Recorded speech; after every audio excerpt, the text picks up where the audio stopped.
Hey there, my name's John. I'm a type 1 diabetic for the past 45 years. I'm also a board certified emergency medicine physician for the past 20 years. I've had the pleasure of living my life in both northern New York and the White Mountains of New Hampshire, and am blessed with essentially no complications from my diabetes. I've learned to love my disease, and my goal is to start weekly videos to share some insights, some hints, some trials and tribulations that I have gone through that might help other people. Please understand, none of this is medical advice. If you choose to make any changes to your regimen or your diet or your current therapy because of something you see here, please talk to your medical professional. The next few weeks are going to be dealing with some treatment algorithms, some options we have as both type 1 and type 2 patients, some of the differences between type 1 and type 2, and also a lot of my own personal experiences. Today, I'm simply going to share my own diagnosis because as a child, I always enjoyed the story and I feel like I remember it even though I was only 4. So, I was 4 years old. I had just gotten over juvenile rheumatoid arthritis as of Halloween. I was told it was in remission and I was in the clear. I spent the first 2 years of my life with juvenile rheumatoid arthritis. Thankfully, I had about 6 months off before I progressed to diabetes. It was about the beginning of January, and I had begun wetting my bed. My mother, a health education professor at a local college, became a little bit concerned and frustrated, wondering what was wrong with me. This was very atypical for myself, especially being 4 years old, but she also noticed any trip over a half an hour required a mayonnaise jar so that I would have somewhere to urinate. So given the high frequency of urination and likely increased thirst, she opted to have my godfather, a fellow professor, take me for the day and see what he thought. We spent the day making cookies. Of course, just like any other 4-year-old out there, my fingers were in the frosting and I was enjoying every morsel of cookie crumb that I could get. As those of you with diabetes or with family with diabetes understand, huge mistake. So at the end of the day, my uncle gave my mother some keto diastics. So for those of you that haven't been in the diabetes world for that long, these are strips that you would urinate on to see if there's ketones. Granted, it's stored ketones. It's not a direct reflection of what's going on immediately, but it certainly is a reason for concern.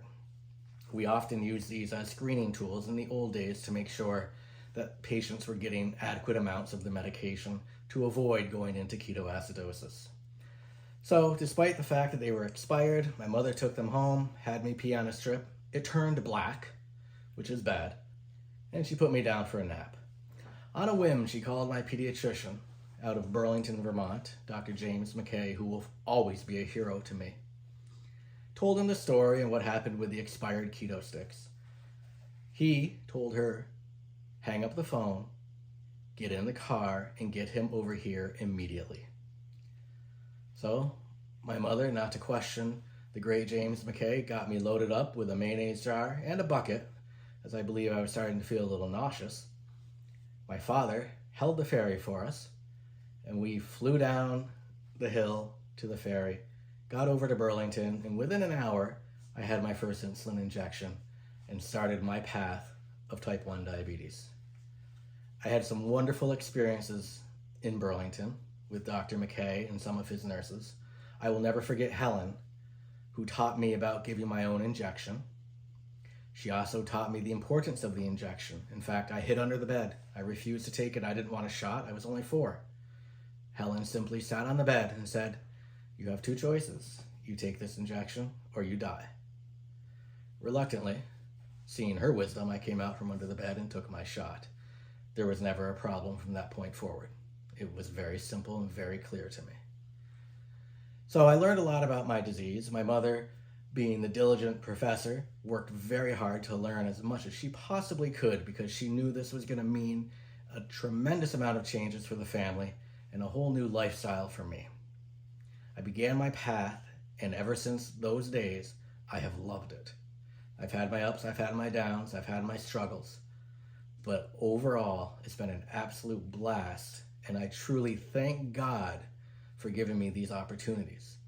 I hope to share some of these hints, some of these trials and tribulations with you. I hope you see the pain and the difficulties it caused. I hope you see the pleasure and the phenomenal opportunities that were opened up to me. Some of the topics we will cover as I continue with this series will be the Joslin Camp for boys with diabetes, a tremendous experience that I shared for 12 years. Diabetic Alert Dogs, a wonderful treatment opportunity. Running a diabetes center. I spent 12 years working closely with both type 1 and type 2 patients to make their life better.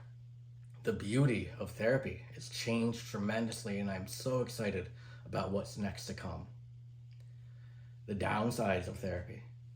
Why isn't it being cured? Why are we still dealing with this issue?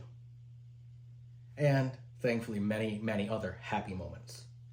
So please, if you think it's worthwhile for you, a family member, a neighbor, a friend, subscribe, like the channel, give us a thumbs up, make some comments, let us know what you're thinking.